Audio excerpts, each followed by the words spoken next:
You actually talked about that in next episode. Let me start that just section. Yeah. Just gonna do that. So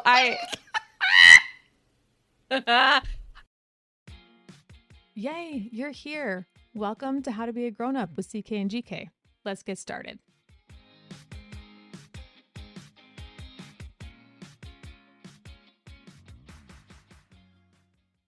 Okay. Well, as I stretch and try to talk at the same time, hi friends. We're all, meaning the two of us, Ariella and I, are so glad you're here. Welcome to How to Be a Grown-Up. This is the how-to show for moms who've deep breath screamed into a pillow today, or really ever.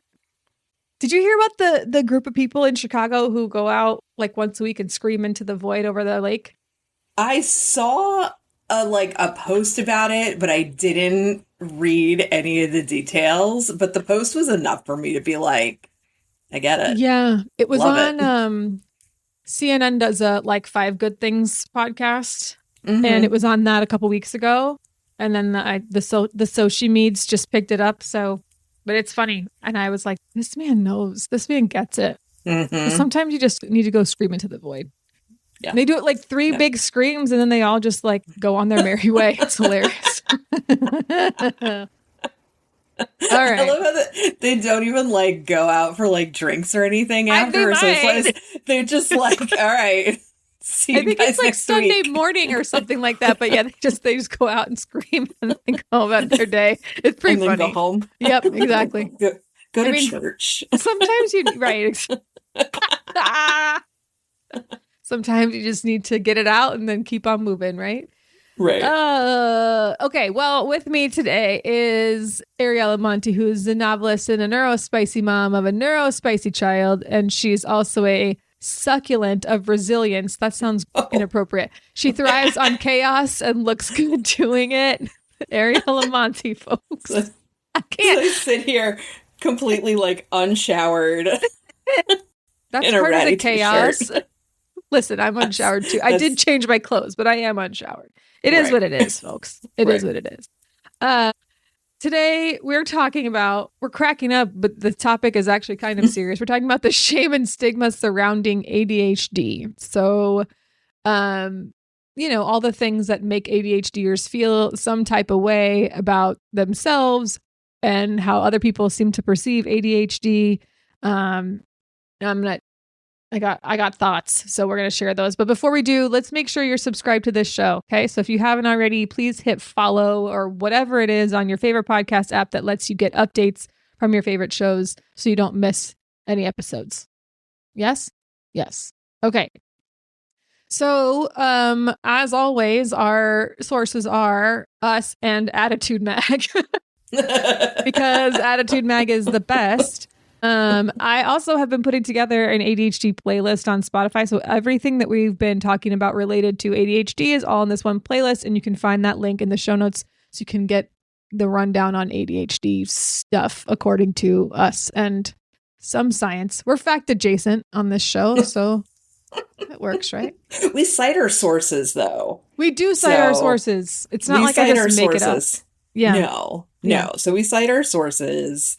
And this is just like the audio version of, your junior year research paper in college. Can you please write that up as a testimonial? I can put it in. I'm just going to have it as like one of the scrolling testimonials on our website. Have you seen our website? Go check out our website. It's at ckandgkpodcast.com. And hopefully Ariella will give me that quote. Of your junior year research. It's done at like the last minute, but the information's good. You just hope that, you put all the information together in the right way so that it makes sense. And you didn't practice delivering it because you didn't have time for that. You figured you'd just wing it. So whatever. Right. I believe it's called authenticity.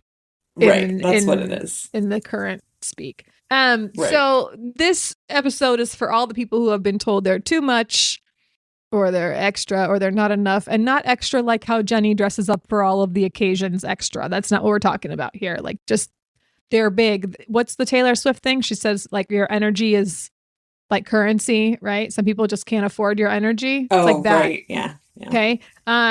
Or maybe you feel like you're a failed adult because you can't just focus or you can't get it together.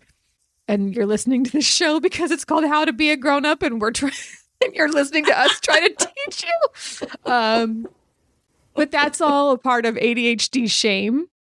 And so today we're talking about where it comes from, why it sticks with you, and how to start unlearning that. So again, as Ariella says, one, your mileage will vary on this. So please take what you need and leave the rest. But as the juniors in your research, whatever, let me try that again.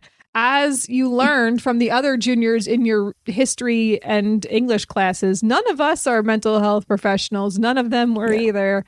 Don't treat our advice like it's true medical advice. It's not. We're just doing the best we can here on our junior year project. So, let me not sniff and clear my throat into the microphone. Believe that's podcasting bad practices. Okay, so shame and stigma and ADHD. Do you ever feel that way? Do you ever feel like the weird like ADHD guilt and shame? Oh my God. It is the reoccurring topic in therapy. All the time. Not so much the stigma though. I don't notice. I'm not saying that it's not there. I'm just saying that like I personally have not experienced the stigma, probably because I surround myself with so many neurodivergent people. Right. But definitely the shame, like the shame and guilt spirals are fun. Yeah. And then you combine it with that Catholic guilt, and really it's just therapy. We need therapy. Yeah, okay. So yeah. This is not the kind of humiliation we're talking about where it's like you go to the movies and the person who scans your ticket says, enjoy the show. And you go, you too.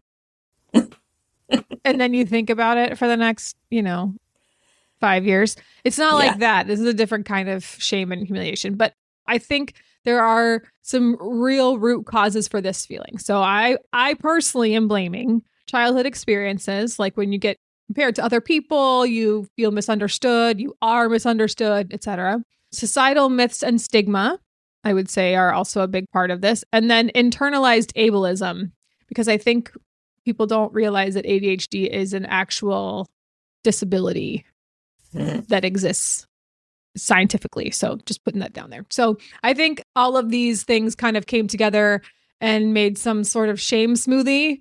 And I'm here to pour that nasty crap down the sink for you because you don't need to be drinking that shame smoothie. So again, childhood experiences, societal myths, and internalized ableism.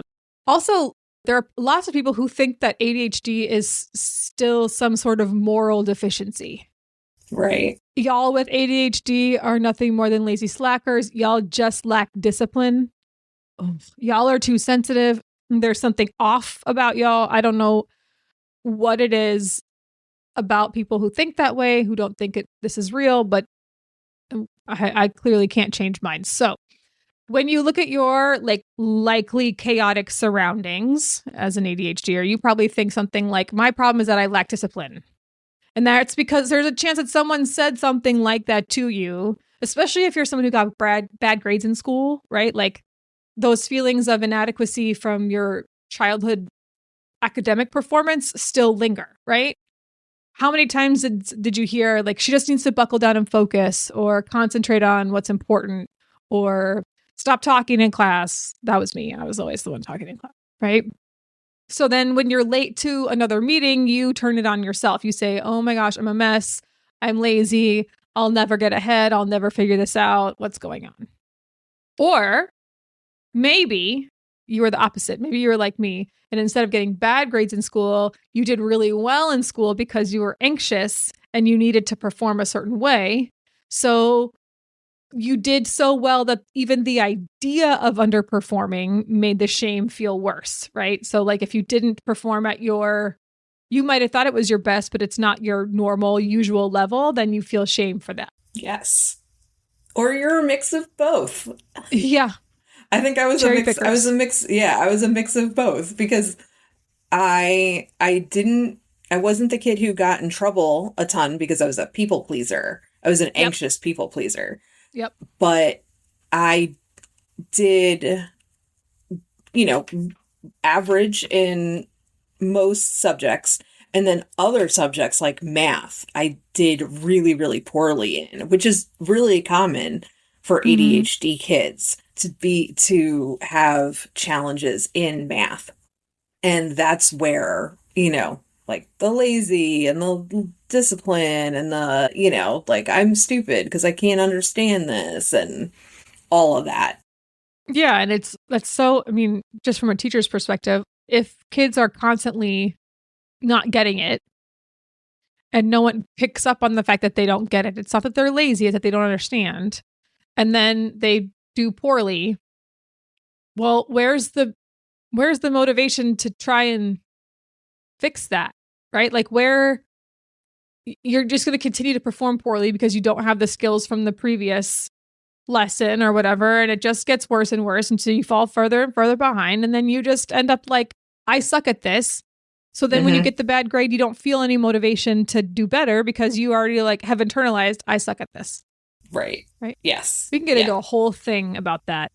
There's a reason that I graded my papers the way that I did. But that's neither here nor there. We're staying on track is a difficult thing for ADHDers. But I just like to say that for the record, if just try harder worked, every single person who had ADHD in your life would be a CEO and would be your boss right now because we've all heard it and just leave me alone. Sometimes my brain is running on Windows 95 and we're clearly all in a 5G situation here. So you're just going to have to let it be. Okay. Right.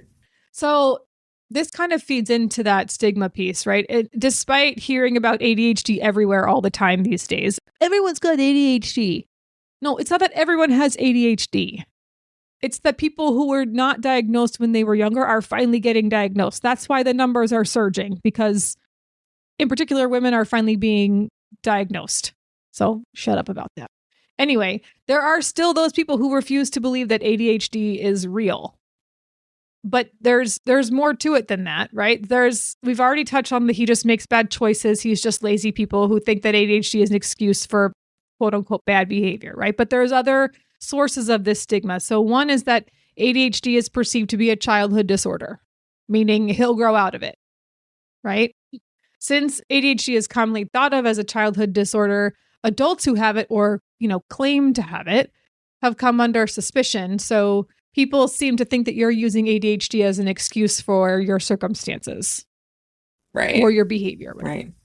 Yeah. A lot of people perceive ADHD to be a male-only disorder. That's the patriarchy's fault. That's all I have to say about that. If a girl has common ADHD traits, then there must be something really wrong with her, right? Especially if she's like a hyperactive type. Right. Yeah. Physically hyperactive. Most girls who have hyperactive type are hyperactive in their head and constantly bouncing from one thought to the next. Okay. Or the opposite is true, right? You don't act like a person with ADHD because it's not a physical type of ADHD. It's an attentive type, or because, again, the hyperactivity is in her brain and not in her physical movements. Right. And the stereotype of ADHD, which we've discussed many weeks ago, is a hyperactive little boy, right? Yeah. So, and if it doesn't fit that mold, then, whatever. The other piece of this source of stigma that I think is important to mention is that it's an unseen disability. It's like other mental health disorders in that you don't see, unless it's a little physical running around little boy with all this energy, you don't see what ADHD actually is. So you add that to the widespread negativity around mental health in general, plus taking pharmaceuticals, and you get people who are going to say nasty and mean things. Actually, fairly recently, I want to say like a week or so ago, I saw some post on Threads where this girl was like, how come everybody's taking medication for things that just do better? Like, you don't need medication all the time. And Elise Myers, bless Elise Myers, if you know, you know who she is, but she comments like something to the effect of, how nice for you that your body produces all of the chemicals that it needs in order to be healthy. Mine does not produce this. And it was, I want to say like serotonin and dopamine And she was like, and because if I didn't take pharmaceuticals, I'd be in a ditch somewhere. Like, that's just, Right. She's been very open about her mental health struggles. And I'm just thinking about, like, what about these people who are born, like, type 1 diabetes, like, they're born Right. needing insulin from day one, right? Like, how is that? But then anyway, so I commented underneath Elise Myers that I was like, listen, I cannot make my own bread. I mean, I probably could, but not well enough to make sandwiches all the time. And that's too much work for me. Right. So instead I go to the store and I buy bread, right? Because store-bought Right. bread is fine. I also do not make enough dopamine. And since I don't make enough, store-bought also needs to be fine. And as my mom always says, oh, look, I made fireworks behind my head. I don't know how I did that. Y'all, if you don't know how to do that, you're going to have to send me a message because I have no idea how it's doing it. But the other piece of it is, like, that my mom always says is better living through pharmacology.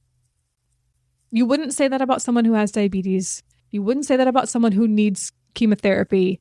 Stop saying it about people who need chemicals that make their brain function. Anyway, if any of those thoughts about, you'll grow out of it, or only little boys have this, or it's not an actual disability, or in your head, you've probably internalized these very ableist ideas, and you've been doing that since you were a kid.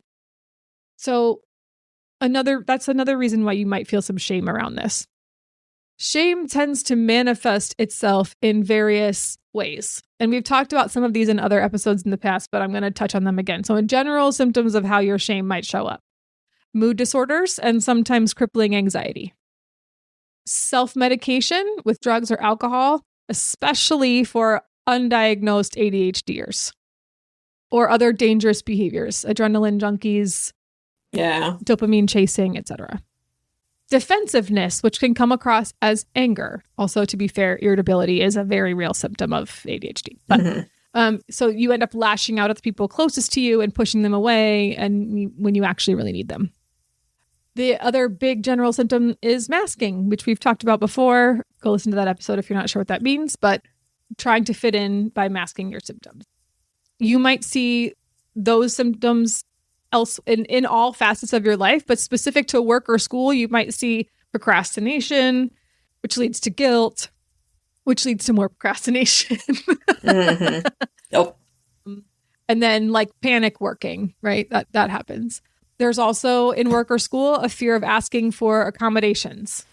I don't deserve help. I don't actually need help. She doesn't need help. She's very smart. She just needs to apply herself. Because when you did ask for help, you didn't get it because someone wrote off what your symptoms were as, not a real need. Or maybe you don't want to ask for help because you're a people pleaser and you don't want to inconvenience another person, which is why I don't ask for help. Yes. Yeah. Big one. In relationships, you might also see symptoms like over apologizing. Sorry that I exist. Right? It's like you're standing in the kitchen. Oh, sorry. For what? Do you know how many times I do that? I say sorry for everything all the time. So I'm trying to be better about being like, thank you for, instead of I'm sorry. It's really hard. Yes. But like, oh, sorry, all the time. For what? I'm just standing here. Or people pleasing.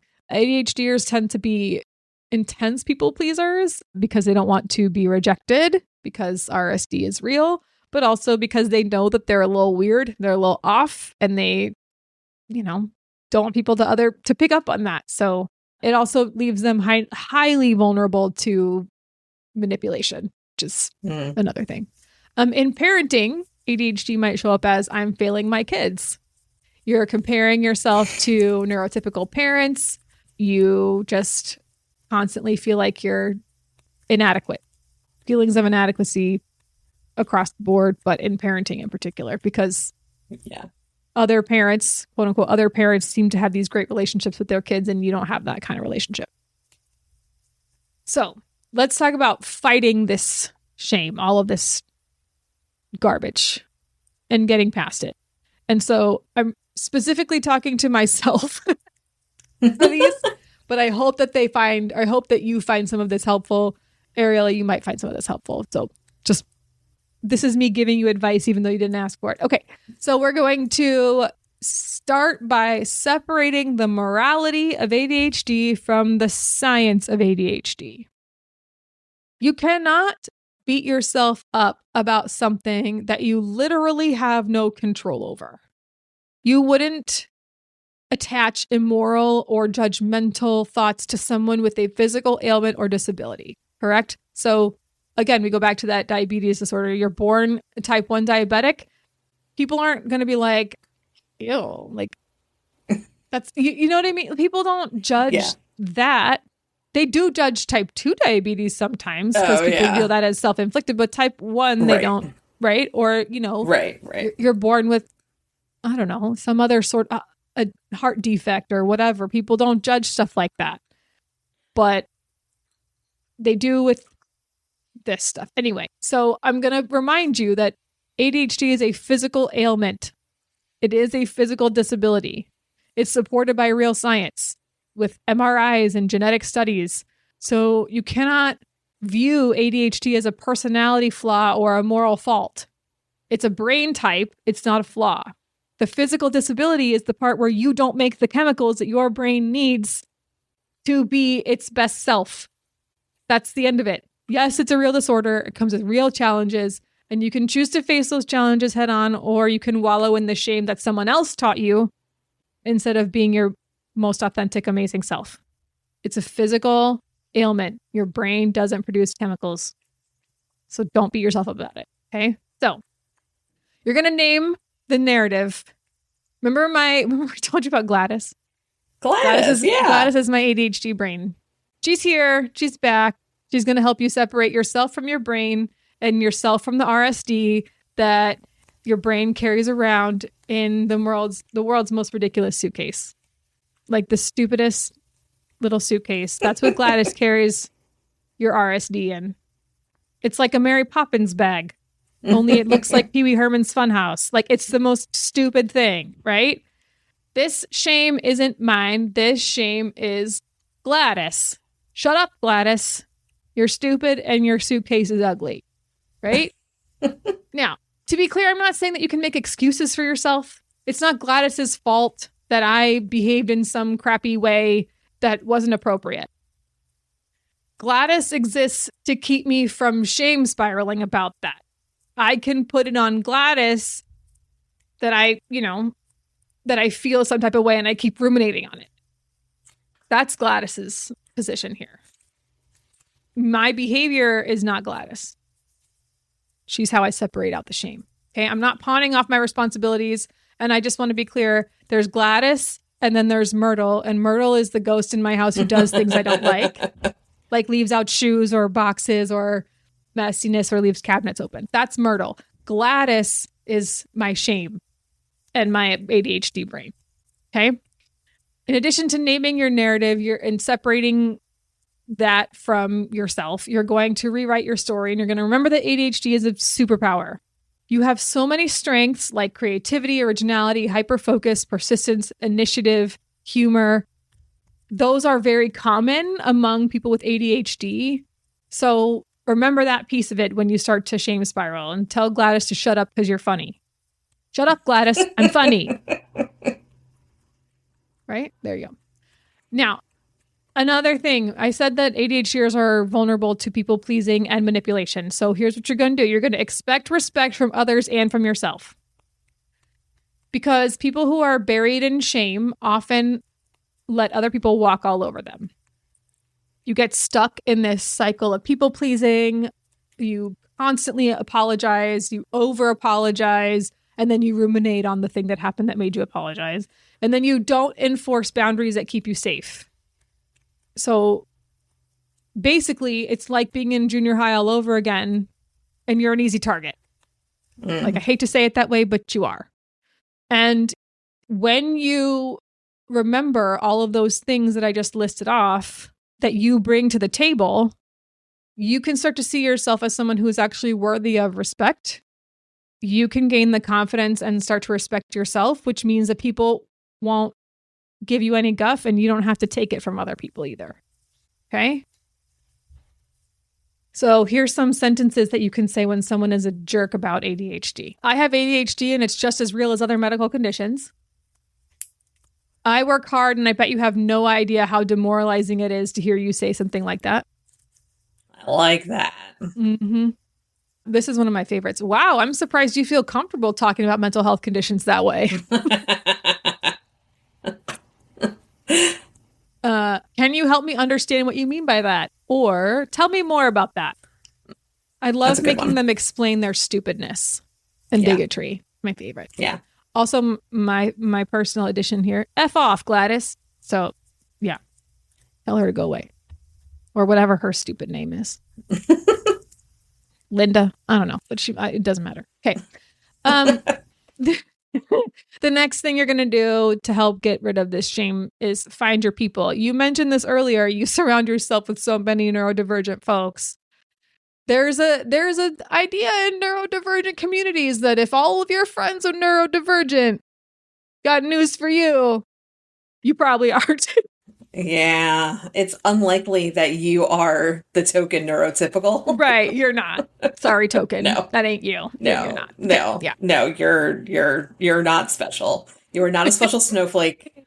You are just an ADHD. Yeah, you're probably an ADHD or an autistic or yeah. Whatever. We tend to find each other. That's good because finding your people is a way to stave off this shame, right? Follow other ADHD creators. ADHD Threads is a good one. How to ADHD on YouTube is a great channel. Others we've shared in this episodes.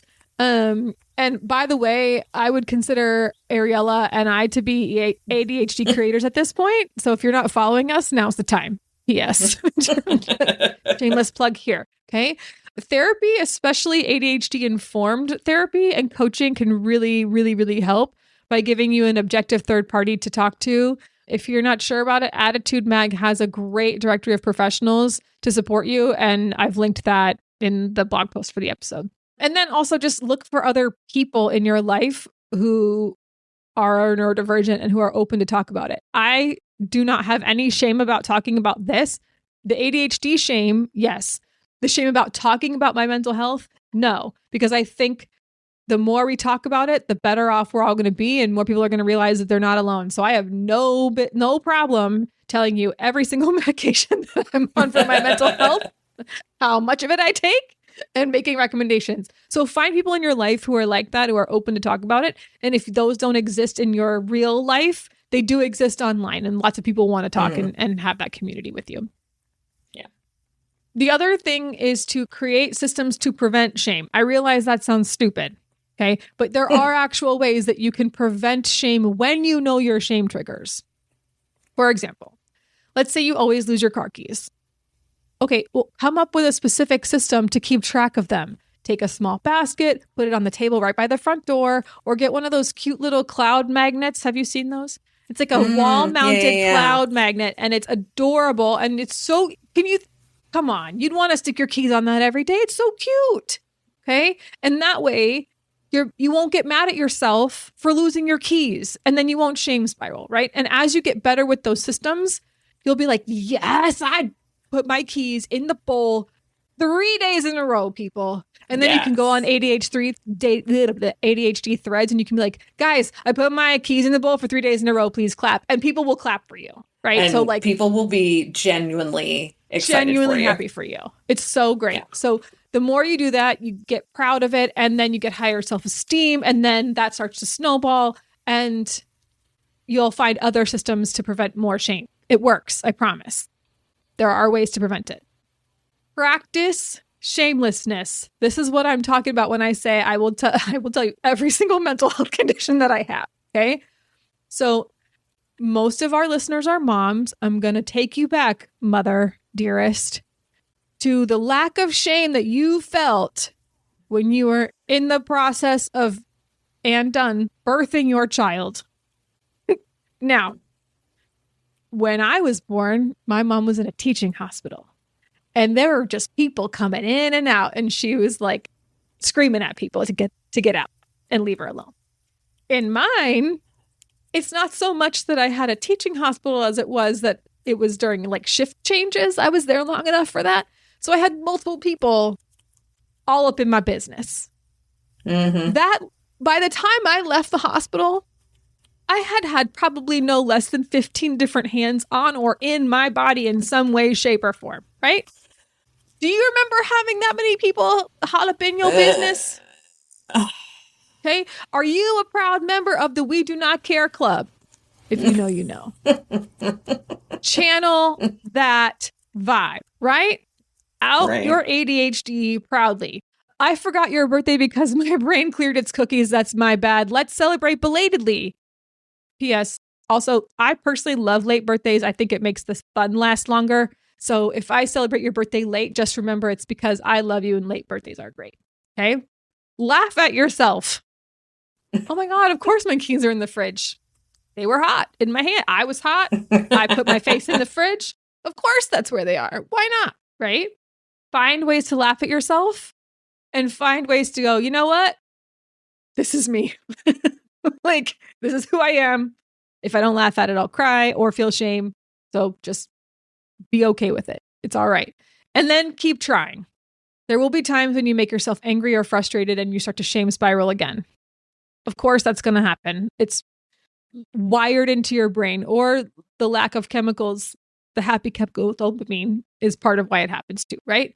But that perseverance that you have, your tenacity, your humor, you know how to use those things to your advantage in other areas of your life. Let's apply them here too. Okay. So I just gave you seven. Sometimes I get excited and I talk too fast and then I don't understand what I'm saying. But I just gave you 7 or 8 different ways to fight shame in your life. If you're an ADHD person prone to shame spiraling, you're going to separate the morality from the science, name your shame, rewrite your story, expect respect from others and yourself. You're going to find your people. You're going to create some systems that help you prevent shame, and you're going to practice that shamelessness. And then you're going to keep trying. Okay. So remember that shame thrives in isolation and feeling alone. And the more alone you feel, the more shame you have. You're not alone though. If you are, reach out, because there are lots of people willing to share their experiences, especially ADHDers and women in particular. If you have an ADHD stereotype that you're tired of hearing, please share it with myself or Ariella at CKGK Podcast or at Ariella_Monty on Instagram. We'd love to hear it and we'll rant about it together. Yes. I love rant. Ranting. Yep. The couples that hate together stay together. Just saying. Mm-hmm. There's like science that backs that up, by the way. Yep. Next week, we're talking about self-care for ADHD brains. It's not bubble baths. So stick around for that. Until then, repeat after me. I'm not broken. I am different. And shut up, Gladys. We'll be right back. Hey, y'all. POV. You find a diary exposing forbidden magic, and the hot museum caretaker's life depends on you burning it. Roots in Ink, the debut novel by Ariella Monti, is the fantasy romance for rebels. Use promo code CK and GK to get 20% off your copy at ariellamonti.com. Again, that's all caps CKANDGK for 20% off on ariellamonti.com. Get your copy for 20% off today.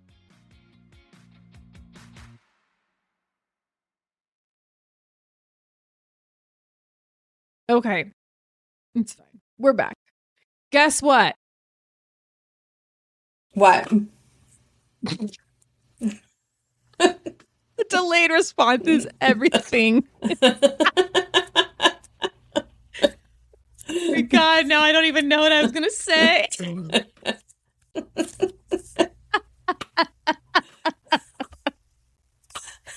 Oh my goodness. I seriously don't even know what I was going to say.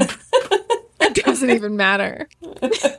Silence was literally everything. But guess what? Oh, me. What? I don't even have anything else to add. Like, I can't. I think we're going to go. We're just going to wrap this up because I can't. I don't think I can bring it back. No. No, it's good. We're good. We're going to see you next time. Make better choices than me. Love you, mean it. Bye.